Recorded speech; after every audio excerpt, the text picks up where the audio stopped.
Mga kaswabe, pinagmamalaki ko nga pala, nandito ngayon sa tabi natin is a machine from hell. I'm talking about 707 horsepower. And hindi na ako makapag-antay dahil sobrang tindi na ito.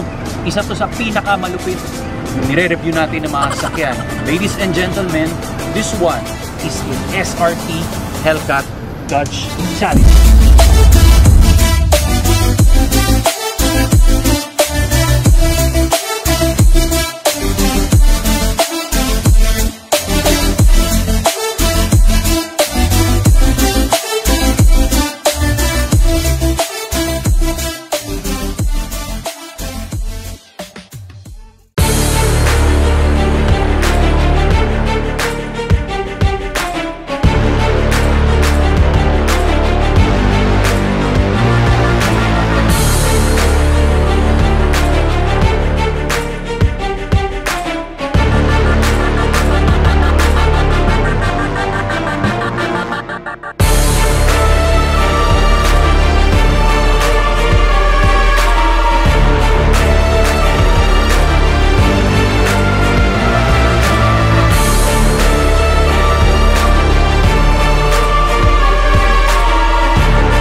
Ayan ang impression natin.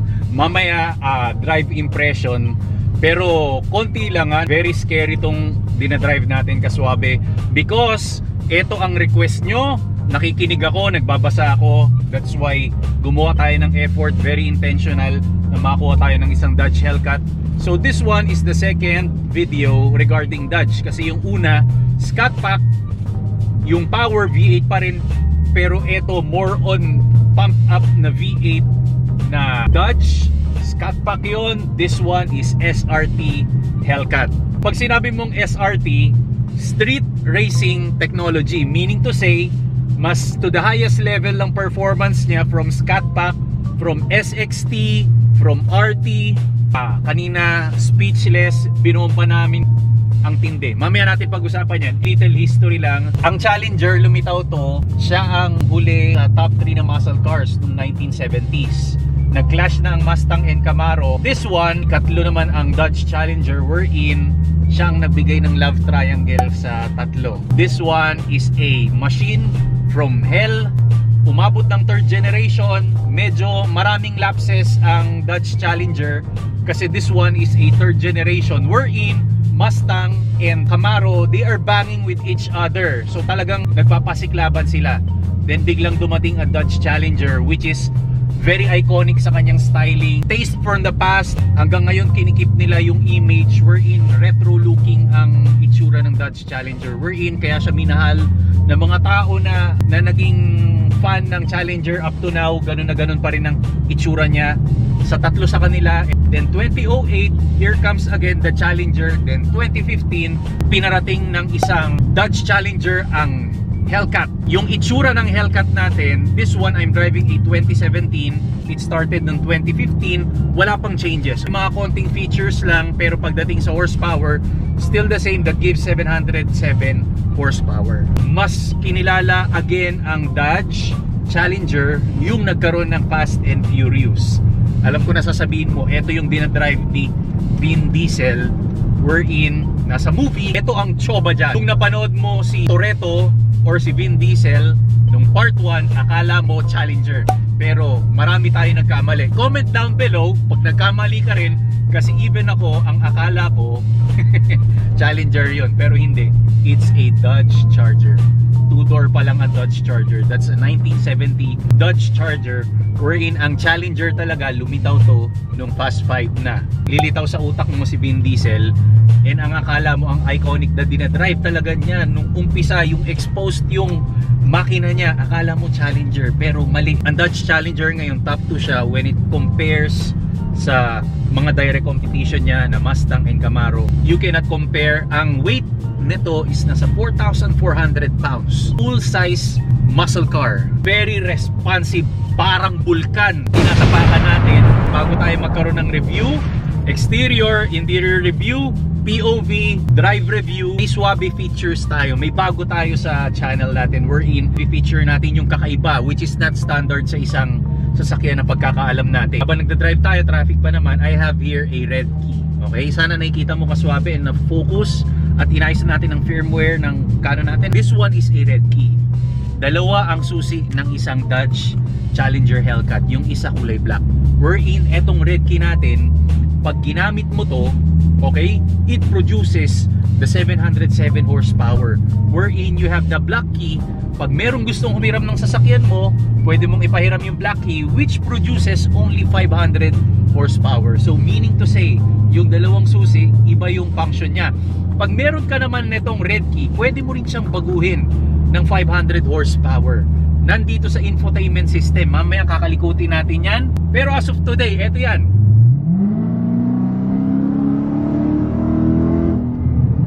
Yung power na yan, kaswabe, that's only 500 horsepower. Later on, 707 horsepower ang ibibigay natin. Wherein yung Hellcat talaga na full power niya. Nakakatakot kaswabe. Kanina, nagda-drive ako, as in arangkada talaga siya. Nakapag-drive tayo ng Super Snake Shelby, nasa around 700 horsepower din, pero ewan ko lang, ito talaga ang sensitive niya. So kailangan mo lang talaga mag-ingat. Even si Dog Demuro, yung American na vlogger, muntikan siya madisgrasya sa isang Hellcat. Tingnan natin ngayon yung POV ng isang Hellcat natin.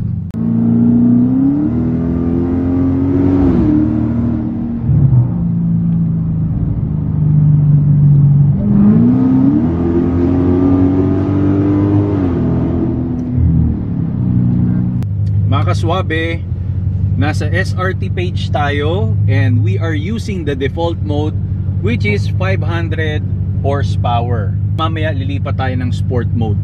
Yun ang gagawin natin, 707 horsepower. Starting from 0, 3, 2, 1.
mo yung wine? Yung mga ganon. Bira lang siya lumalabas eh.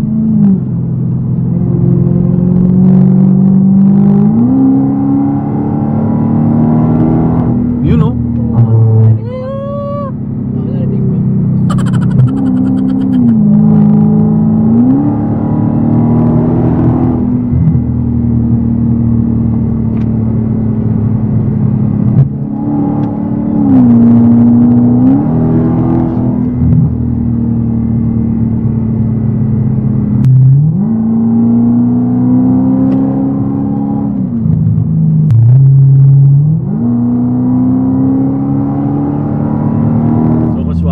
Ipo-full blast na natin ng 700 horsepower.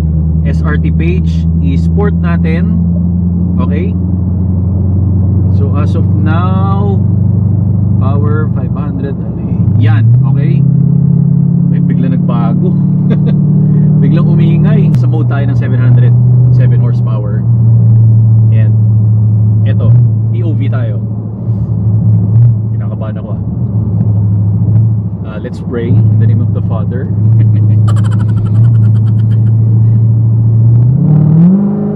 Shit. Woo. Yung wine ng engine. Shit.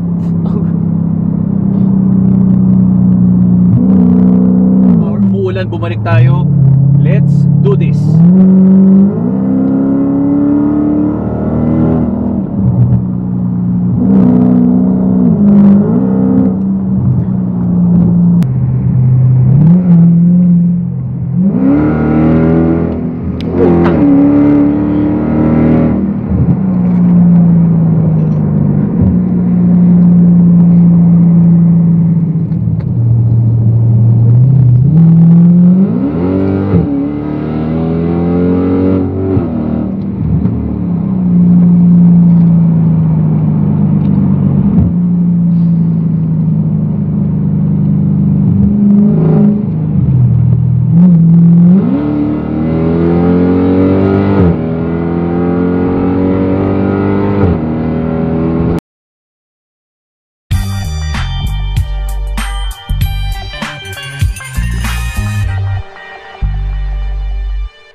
Shit.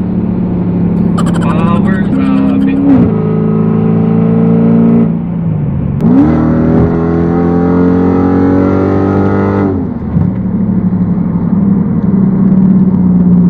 Stop ko lang ha.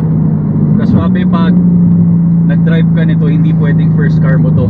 Kailangan dumaan ka sa mga sports car kasi grabe yung ang tindi.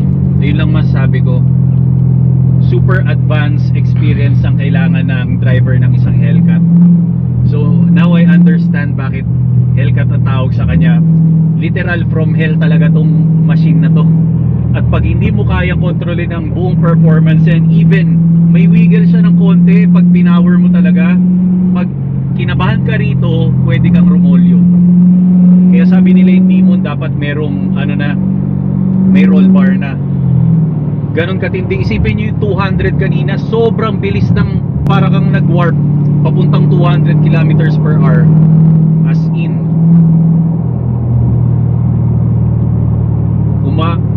ito yung sasakyan na umapoy. Hindi ko din i-discount ang Super Snake or sabihin natin GT500 or ZL11LE. Kailangan ma-drive rin natin yun. Pero this one as in, woo, on the road, mag-iiwan talaga to ng mark. Ganon katindi. Iiwanan niya yung marka niya talaga sa road. Yung 200 kanina, pag dinaanan ka nito, madidisorient ka. Gaya nung nangyari sa akin nung Sunday, nag-fun run, mabablanko yung utak mo sa lakas ng exhaust niya. Anyway, moded to, drift exhaust. Pero again, yung hatak niya, yung horsepower niya, yung torque niya, grabe. It's a, yung combination yun,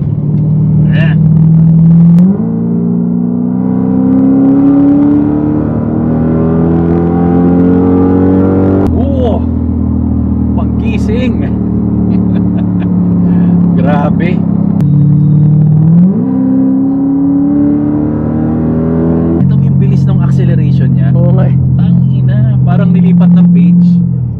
siya Oo. nagsunod-sunod. Oo. Parang from 100, Nag-skip. 140, 180, 200. Ang tangina. Maximum speed 320 kilometers Di ba per 40? hour. Di ba 40 yun? Hindi, 320 lang. 328 yung Dodge Charger, same engine.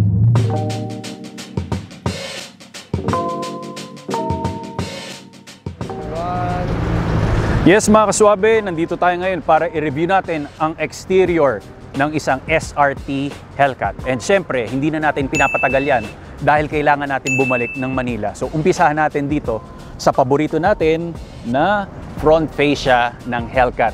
As you can see, this one is the front grille. Ang tawag nila dito yung egg crate style, and you can see this SRT badge. Walang Challenger because this one is very special that has more than 700 horsepower. Meron ditong halo, makikita mo sa daytime running lamps niya. Ito yung projector lights natin. Then you can see meron dun halo. Actually pwede mag-appear sa kabila eh. Pwede kang sumilip ng ganun, no? Bakit ka mo? Yung kabao mo pwede mong idiretso. Pero ang difference niyan dun sa kabila, hindi siya ganito. Para po ito sa airflow because kailangan magtanggal ng hot air dun sa pinakamakina natin. And sumunod niyan, meron kang very large splitter. Of course, alam natin ang pinakagawain niyan. Mag-slide yung hangin because for cooling, very functional yan. Meron tayo sa mga sides niya ng lower bumpers natin sa air vents. Alam nyo mga kaswabe, etong Challenger Hellcat natin, napakarami niyang airflow. Bakit kamo? Bukod dito sa pinaka front grille natin, plus kaswabe yung nakikita mo na dilaw, ang tawag dyan yung PDI strip. Naging culture na lang siya, hindi na tinatanggal yan because for protection yan ng splitter ng Challenger natin. So hindi na nila tinatanggal, ganun na lang. Ang chismis ga dyan nakakadagdag raw yan ng 10 horsepower.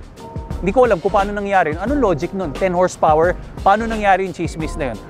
Pag dumiretso naman tayo sa hood ng Hellcat, you can see tatlong air vents meron tayo. Okay? This one is the middle air vent natin or yung hood scoops, which is hindi po yan to release air, to suck up more air para dun sa engine cooling natin because doon pupunta ang hot air, magkabilaan sila. Okay? Dito, tapos dito, papasok dito. To enter, doon to withdraw hot air from the engine. Mamaya ipapakita natin yung engine, okay, ng isang Hellcat natin. Pag dinerecho natin dito, very huge ang rims natin. Ang size niya is 475 ang pinaka-thickness. Ang sidewall niya naman is 40 and 20. Flat black. Then you can see the rotor disc, very large. Kung dati shakies, ito naman Pizza Hut delivery naman. Sumunod, you have a Brembo braking system which is kailangan ng stopping power because nakita mo kanina, ang bilis lang ng pag-travel natin para nag-warp yung 200 kilometers per hour. Tama, kailangan mo ng malaking mechanism para yung stopping power natin. Grabe din. You have the badge of SRT. Pag hinagod natin yan, this one is the very iconic Hellcat. Ano itsura niya? Nakaganyan siya. NANI? Bagay ba? Silver trim with flat black dun sa pinaka-margin niya. Very clean ang side body ng Dodge Challenger natin. Wherein, ganito yung itsura ng mga past na generation. Remember, this one is a third generation. Meron tayong tinatawag na moonroof. Ayan kanina lang natin napansin. Diretso natin. Good amount of window. Ang kagandahan yan. You have the same size rin. 475, 40, and 20. Spoiler. Okay, flat spoiler. Then you have the camera. Then, ito yung binago ng Dodge Challenger wherein before, isang buo siya rito, yung ibang generation niya. Pero this one, ayun yun, parang pinalapad siya na donuts. Script of Dodge, you have a vacuum style dual with gloss black tips. Modified siya from drift exhaust. Rear diffuser mo, same pa rin, flat naman siya. Nothing edgy, hindi naman siya masyadong sharp. Baka kasi hindi rin bumagay sa pinaka-rear body ng isang Dodge Challenger. Mga kaswabe, ito na yung revelation ng puso ng isang Hellcat. Oh yeah! Ito yung makina na nagbibigay ng matinding whine kanina. Okay? This one is a 6.2 liter V8 engine supercharged. Okay? It has 707 horsepower with 650 pound-feet of torque. Ang malupit nito, 0 to 100 around nasa 3.5 seconds. Ang maximum speed natin, nasa 320 kilometers per hour. Yun na yung bagay wherein wala nang tulugan. Gising na gising ka pag merong 320. Kanina nga lang 200, di ba? Tumitibok na yung puso ko. Sobrang pump na ng adrenaline. This one is a supercharged engine. Ang body nito, nasa 4,400 pounds ang bigat niya. You can see this, nothing plastic, unlike the other muscle cars. Meron cover. This one is exposed engine, saying ng SRT yung badge. Ito maganda niyan. Pakinggan natin anong sound ng isang V8 engine with 707 horsepower. Tingnan mo rito ha. Bombayin ko ha.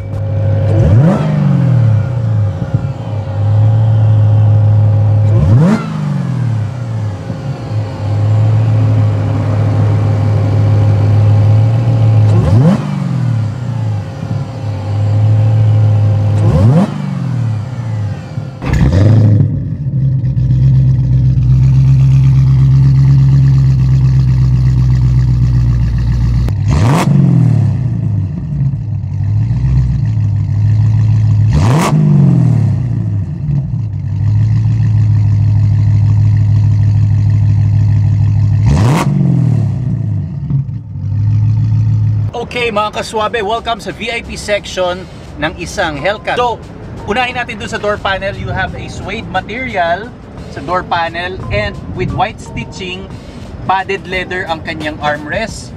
And ang tsoba lang pag sa Hellcat is yung door handle po natin nasa baba siya. So, it's not common sa mga tao na nasa baba, kailangan alamin niya talaga. And you have that speaker.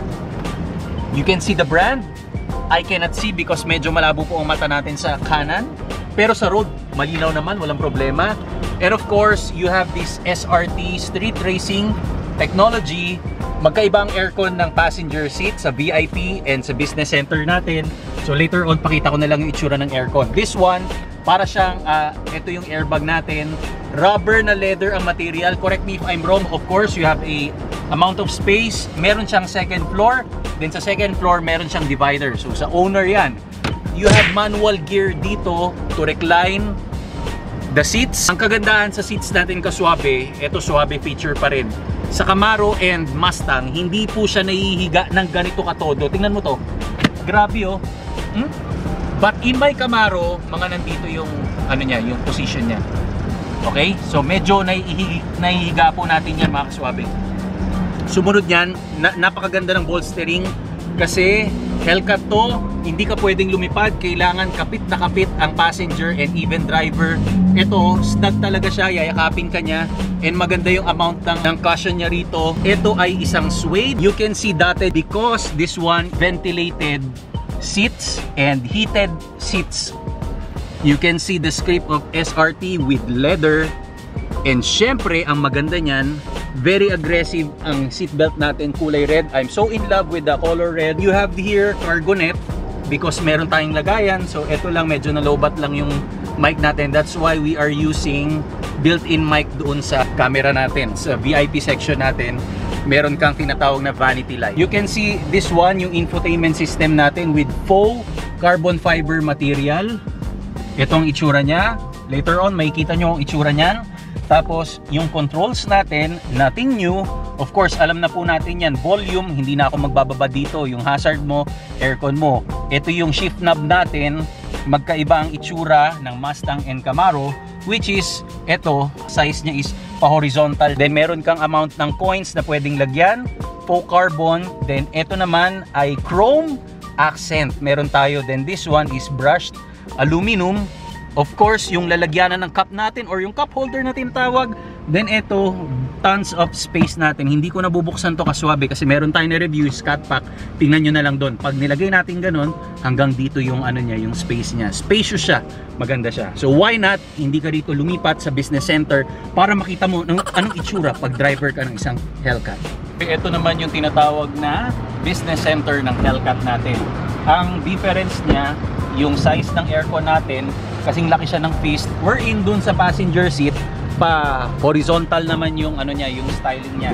And of course, this is your steering wheel. Okay?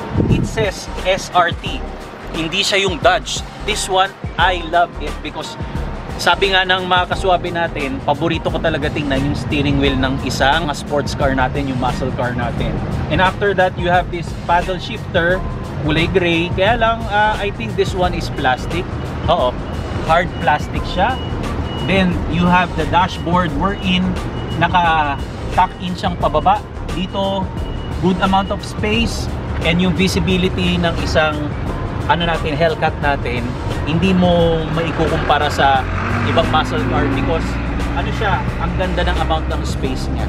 I can compare this para ako nagda-drive ng isang Mustang, ganun ka-komportable. And syempre again, you have this red seat belt, manual reclining mode, and meron rin tayong power button. Then you have those sports pedal for brake and gas. Then yung handbrake natin, nandito siya. Ayan yon, okay? Ayan yon. Oh, ito yung footrest, kaya lang choba lang kasi maliit nga lang yung footrest natin. Then of course, para makita mo ang gauge cluster ng isang Hellcat, why not hindi natin sindihan, okay? So sisindihan natin and maririnig mo kung anong ingay niya. You see that one? SRT and Hellcat. So this one is your RPM and nandun yung pinaka speedometer natin, wherein up to 320 kilometers per hour. So pag binomba natin yan, kunin ko lang.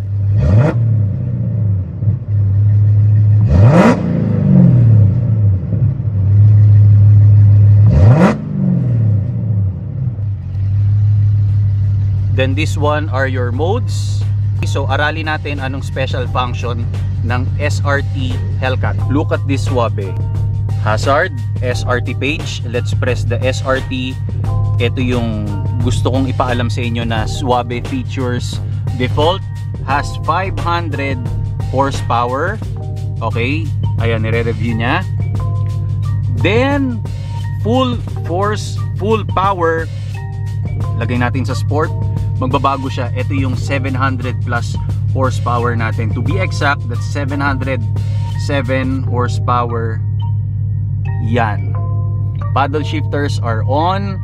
Traction, suspension, lahat siya. Naging red yung illumination niya dito sa loob, wherein ang kagandahan pa niyan, pwede mo pang i-customize. Okay? Pag kinostomize mo, of course you can mention kung anong klase ng power yung kailangan mo, pero hindi ko pa lang alam iset to.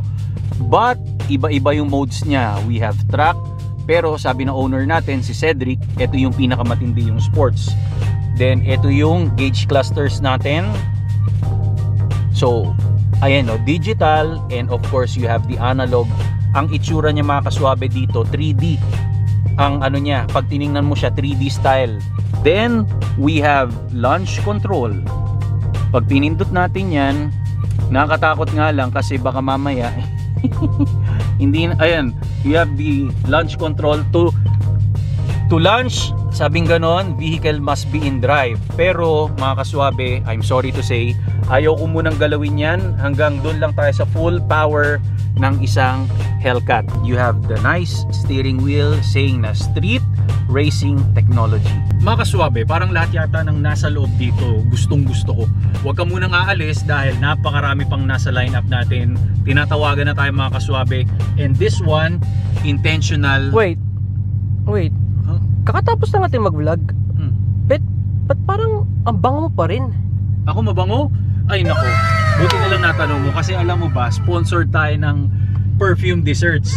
At ang paborito ko dyan, yung apple pomegranate. Ito, kahit dumana yung umaga yung hapon, whatever happens, ang bango-bango ko pa rin kasi pinapaligo ko to. Actually, pag gusto mong itry ito, meron description below, tingnan mo na lang ha. Pag gusto mong kumuha, I suggest yung apple pomegranate. Anyway, inistorbo mo ko, okay? Malapit ang mga parating sa channel natin, and this one, yung Hellcat natin, intentionally, kinausap ko talaga yung may-ari si Mr. Cedric. Gusto ko unang-unang magpasalamat, and of course, meron lang ako gustong i-promote galing sa kanya dahil syempre tayo po nakiusap, okay? Ano natin to, kumbaga service natin to. Gusto ko nga pala pasalamatan ang kaswabe natin, Cedric Perez, dahil siya nagpahiram ng Dodge Hellcat natin. And of course, shout out nga pala Alpha Global Marketing Ltd. It's a forex trading platform wherein it's a free forex trading enrollment. If you're interested, click mo yung link below. And owner siya ng Crown Alpha Cars Trading, buy and sell. If you're searching for a good quality used and brand new cars, click the link below. Maraming salamat sa iyo, kaswabe Cedric, and abangan nyo to, mga kaswabe. Mga kaswabe natin na sumusuporta, I hope dire-diretso tayo. And every week, lagi ko lang ipa-plug nga pala yung Kaswabes advice natin. 5 PM yan, pero ngayon nagbago lang ng konti, naging 9 PM lang because meron nga tayong review. And syempre, gusto kong batiin lahat, or gusto kong mag-shoutout sa mga Dodge Challenger na fanatic natin. Magsigawan kayo dyan dahil eto na yung pangalawang video natin wherein sa lahat ng ni-review ko, sa lahat ng din-drive ko, eto yung galing talaga ng hell talaga. Literally, machine from hell. And parang ano, alam mo yung pag dumaan si Ghost Rider, umaapoy, ganun ang itsura ng Hellcat na to. Pag ikaw trip mo ng Hellcat, I suggest kailangan dumaan ka muna sa ibang sports car. No, no, no. Pag uunahin mong sports car or muscle car ang isang Hellcat. Next time, meron pa tayong i-drive ng mga ZL1 and even yung mga counterpart niya. Let's see kung ano naman yung pwedeng ihatid ng ibang mga V8. Nauna lang kasi yung Dodge eh. Sinuwerte ang Dodge ngayon sa atin. So, marami na ako masyadong sinasabi, mga kaswabe. Please subscribe pag nakita ka ng value dito. Lumuwas pa ako ng 150 kilometers para sa inyo, mga kaswabe, para makuha natin to, okay? Then, comment down below, share, hit the notification bell para tuloy-tuloy ang mga rides natin, and palaki ng palaki ang channel natin. Every day we are growing. Maraming salamat sa inyo. And community tab, doon tayo palagi mag-usap, mga kaswabe. And I'll see you on my next video. Pero lagi mong tatandaan, pag part ka ng Kaswabe team, malakas ang iyong dating. Dire-diretso tayo sa Swabe car review natin. Maraming salamat.